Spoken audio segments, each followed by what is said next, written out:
Welcome back to my YouTube channel. I am Dr. Pooja Bansal, and in my previous video we have discussed about menstruation, and today we are going to discuss about physiological changes in the pregnancy. This is the most important and basic chapter of obstetrics, and I assure you if you understand this lecture of mine, you will never ever forget these changes. And today I am going to discuss about changes in the vagina, cervix, uterus, tubes and ovaries, and then we will discuss breast and skin changes, and metabolism we will discuss in the second part. Okay, let's start with the vaginal walls. There is increase in the vascularity of vagina, which will lead to bluish hue at the 8 weeks of gestation. It is also called Chadwick or Jaquemer sign. There is hypertrophy of the papilla of the vaginal mucosa, which will give hobnail appearances. And there is increase and in the secretions of vagina, and there is acidic pH of vagina around 3.5 to 6. But what is the reason of the acidic pH in the vagina during pregnancy? As you know, pregnancy is a high estrogenic state. Due to high estrogen, it will lead to increase in the production of glycogen, and this glycogen is converted into lactic acid by lactobacillus or Dodderlin bacilli.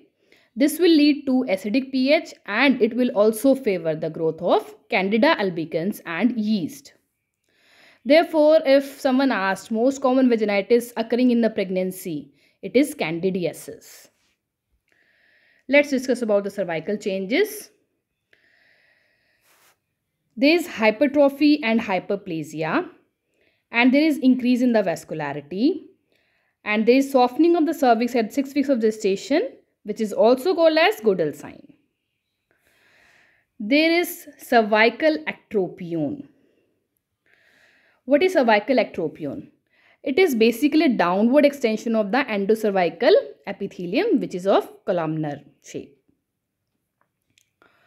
and it occurs due to high estrogen, and it is of red color. It may or may not bleed on touch. In secretions, there is physiological leukorrhea of pregnancy due to progesterone, and there is a formation of mucus plug. This mucus plug is rich in immunoglobulins. Therefore, it will act as barrier to infections, and during labor it will expelled with the blood. It is also called as show.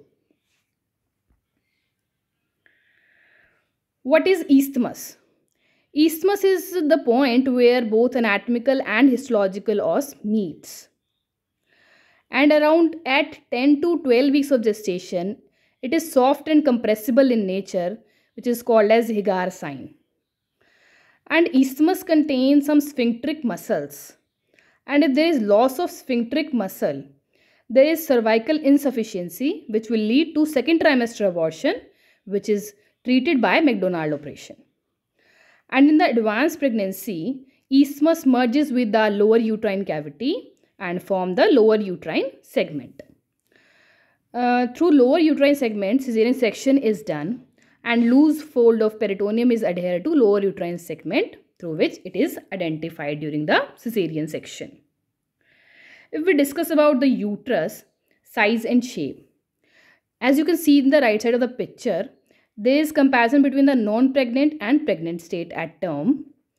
If size it is 7.5 into 5 into 2.5 centimeter, and it increases about 5 times. Weight in the non-pregnant is 50 to 70 grams, and it is 1000 grams in pregnant state. Shape pyriform in non-pregnant state. It is globular till 12 weeks, pyriform from 12 to 36 weeks, and spherical at 36 weeks onwards. Position is anteverted and anteflexed. In pregnancy, dextrorotation and dextrodeviation. Capacity, that is pregnant is 5 to 10 ml, and non-pregnant is 5 to 10 ml, and pregnant it is 5000 ml. Let's discuss about the uterine muscles. There is hypertrophy more than hyperplasia in first half of pregnancy due to estrogen. And in second half of pregnancy, stretching does occur. There are three layers in the uterus. Outer, it is also called as longitudinal layer. Middle is spiral or living ligature. Why it is called living ligature? As you can see, muscles of middle layer are arranged in a crisscross manner or figure of 8 around the blood vessels. Therefore, when uterine contraction does take place, it will lead to obliteration of the blood vessel, which will lead to stopping of bleeding. Therefore, if main mechanism of controlling the blood loss during delivery is uterine contraction. Inner layer is also called as circular layer. It has sphincteric action. Therefore, it is present around internal os and cornuas. Let's discuss about the vascular system. As you know, uterine artery get dilated. It is due to estrogen, progesterone and nitric oxide. And there is increase in the uterine artery flow. As you can see, 50 ml per minute is the rate in non-pregnant, and there is 750 ml per minute in the pregnant or term uterus. And due to these uterine artery flow rates, we can heard a sound at the lower side of the uterus. That is called as uterine souffle. It coincides with the maternal pulse as compared to fetal heart sound, which doesn't coincide with the maternal pulse. And due to increase in the flow, we can feel the pulsation on the lateral vaginal fornix at 8 weeks of gestation. It is also called as Osiander sign.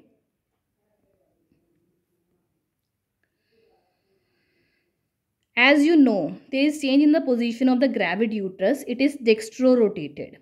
It will lead to the venous compression, which will lead to the decreased venous return, which will lead to decrease in the cardiac output, which will lead to supine hypotension syndrome, also called as Mangert syndrome. And it is treated by asking the patient to lie in the left lateral position, which will lift off the uterus from the inferior vena cava and lift off the compression, and there will be increase in the venous return. What is Braxton Hicks contraction? These are basically infrequent and painless contraction which doesn't affect the cervical dilatation, or you can say which do not lead to cervical dilatation, and they are absent in the abdominal pregnancy. And if we discuss about the nerve supply, there is hypertrophy of the nerve in the pregnancy, and there is hypertrophy of Frankenhauser ganglion. What is Ferguson reflex? If we stimulate the cervix, it causes uterine contraction. It is called as Ferguson reflex, and it is the basic component of sweep and stretching done in the pregnancy. There is increase in the length of fallopian tube, and there is congestion of the fallopian tube and hypertrophy. In ovarian changes, there is increase in the size of the ovaries. Corpus luteum do form. Remember this, maximum function occurs at 8 weeks, but it gets degenerated at 12 weeks because placenta overtake the function of corpus luteum, and it releases estrogen and progesterone, which are required to maintain the growing ovum and deciduum. Let's discuss about the breast changes. There is hypertrophy and proliferation of ducts as well as alveoli, and there is increase in the vascularity of the breast. There is enlargement of the nipple, and nipple get erectile. There is formation of Montgomery tubercles. These are basically hypertrophic sebaceous glands, and their secretion will provide moisture to the nipple and areola, which maintain them. And there is formation of secondary areola. This is a lesser pigmented area around primary areola. And there is a formation of claustrum. It is a fluid. It is clearless at 12 weeks and yellowish in color at around 16 weeks. Let's discuss about the cutaneous changes. Cutaneous changes occur due to estrogen, which simulate melanocyte stimulating hormone. It occurs on face called as chloasma or melasma. It is basically a brown pigmentation in forehead, around forehead, eyes and cheeks. And in abdomen, there is a black brown pigmented line extended from xiphisternum to pubic symphysis. And we can see stretch marks or stria gravidarum.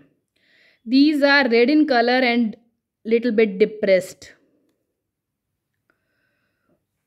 As you can see, vascular spiders, also called as spider angiomas. These mainly present on chest, can be present on hips also. As you can see, there is dilation of the central arteriole which will lead to further dilatation of the branches. And there can be redness in the palms called as palmar erythema. There is increase in the cutaneous blood flow.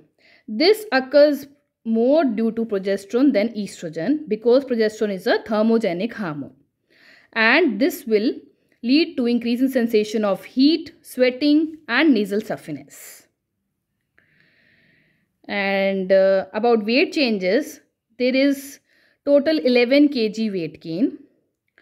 And this is divided into reproductive and non-reproductive.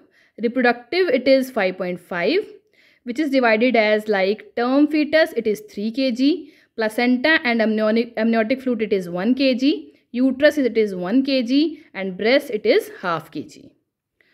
In non-reproductive organs, like blood volume, it is 1 kg, extracellular fluid, it is 1 kg, and fat and protein, it is 3.5 kg. So it will make total 11 kgs. In early pregnancy, you can see patient may lose weight because of nausea and vomiting. And if there is increase in half kg per week or more than 2 kg per month in third trimester, it may indicate the preeclampsia onset. And if the weight is static or decreasing, it may indicate IUGR or IUD. But these are not the determining factors. So this was my first lecture on physiological changes in the pregnancy. And if you like my video, please do subscribe my channel and do give me the feedback and how can I improve my lectures further. Thank you.